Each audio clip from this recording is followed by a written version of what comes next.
ভালো মতো পড়াশোনাটা শেষ করলে এরকম কষ্টের কাজ করতে হইতো না।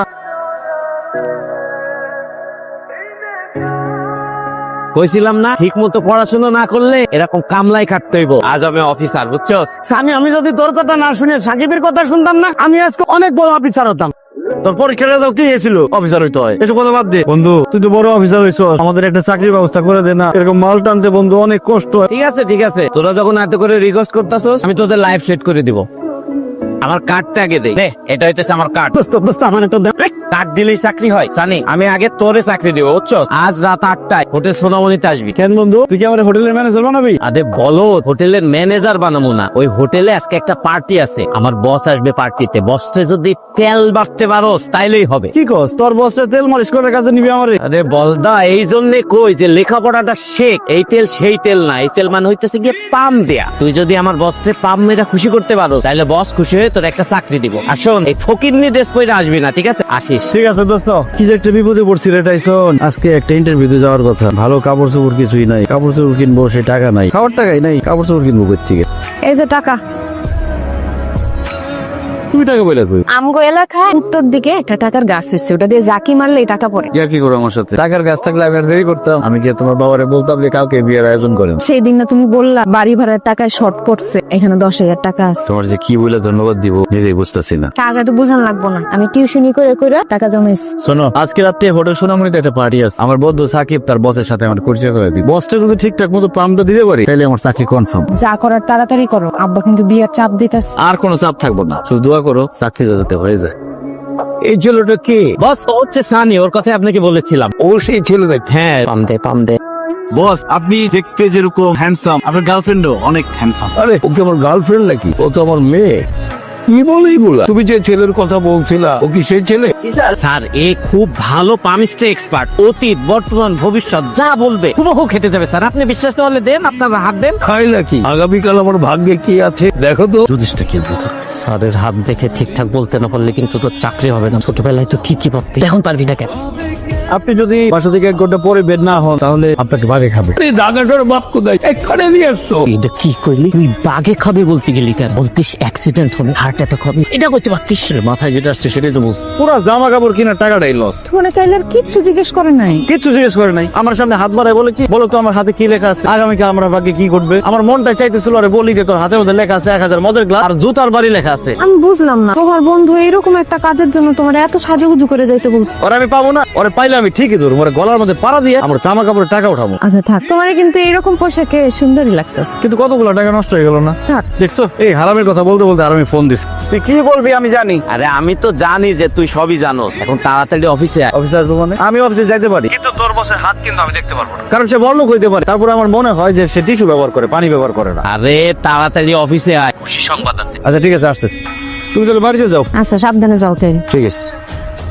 চিড়িয়াখানা থেকে বেরিয়ে আসলো রয়্যাল বেঙ্গল টাইগার। একটা ফাস্টফুডের দোকানে ঢোকার চেষ্টা করে, এই সময় নিরাপত্তা রক্ষী তাকে পাকড়াও করে। আমি প্রতিদিন সকাল 9টায় ওই কফি শপের সামনে বসে কফি খাই, এটা প্রতিদিনের রুটি।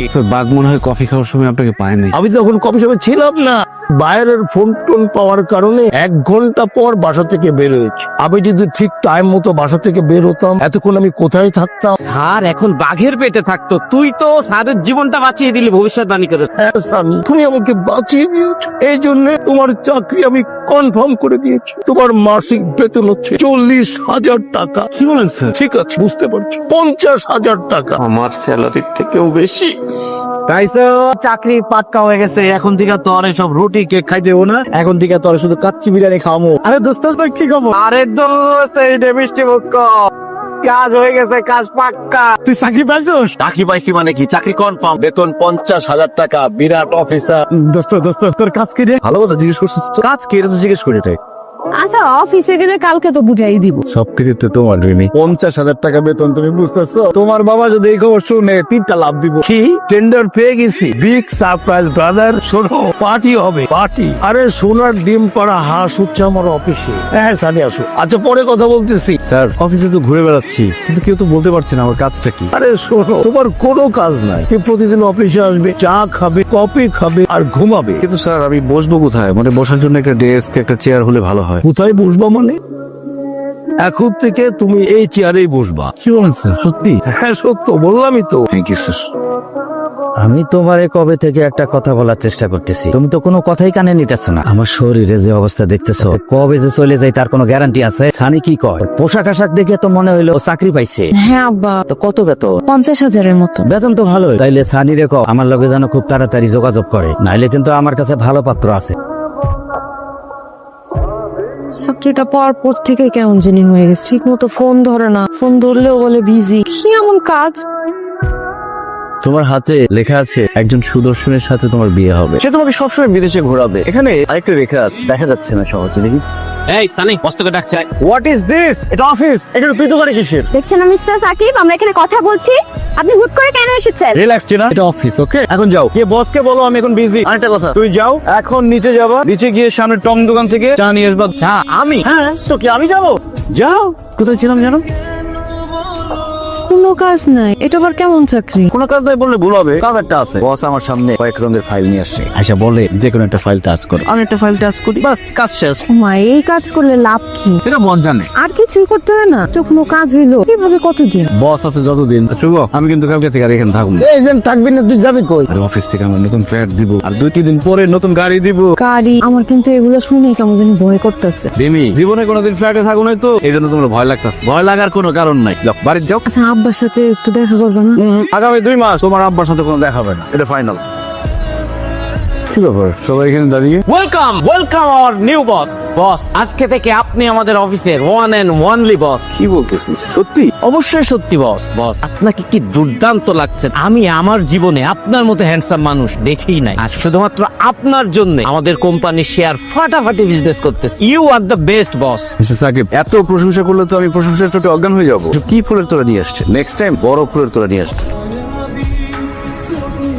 দোস্ত দোস্ত, এত রাতে কই যাস? আমার একটা পার্টি আছে, আমি পার্টিতে যাচ্ছি। শোন নাম নাম, তুই আর আমি একসাথে চা খাবো, অনেকদিন তোর সাথে দেখা হয় না। নাম কি? তোর কাছে কেমনে মনে হলো এই ফুটপাতে নোংরা জায়গায় দাঁড়া দাঁড়া আমি চা খাবো? ওসব বাদ দে না। দোস্ত দোস্ত, তুই আমার চাকরিটার কি করলি? আপাতত আমার অফিসে তোর মতো মূর্খের জন্য কোনো পোস্ট খালি নাই। যদি পিয়নের পোস্ট খালি হয় তোর আমি জানাবো। এই ড্রাইভার যাও, সামনে কোনো মূর্খ পড়লে ডাইরেক্ট উঠাই দিবে উপর দিয়া।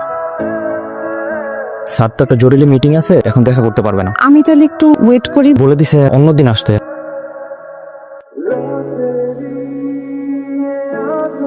একটু গাড়ি থেকে নামবা, তোমার সাথে কথা আছে। আরে আমি একটা পার্টিতে যেতে, আমার সময় নেই। কি বলবো বলো? তোমার নাম্বারে এতবার ফোন দিতেছি কিন্তু ফোন বন্ধ পাইতেছিলাম। আগের ফোন নাম্বার সবাই জানে, তাই ফোন নাম্বার বদলাই ফেলছি। কেন কি হয়েছে? আব্বা আমার বিয়ে ঠিক করে ফেলাইছে। ও ভালো কথা। এনো 1 লাখ টাকা তোমার বাবারে দিও, বলো যে বিয়াতে ধুমধাম করে তো আয়োজন করে। এরপরে যখন আমাদের বাসে আসবা তোমার বরে নিয়ে আসবা, উপরে নিয়ে যাবো, কফি খাবো। টাকা নাও। টাকা লাগবে না।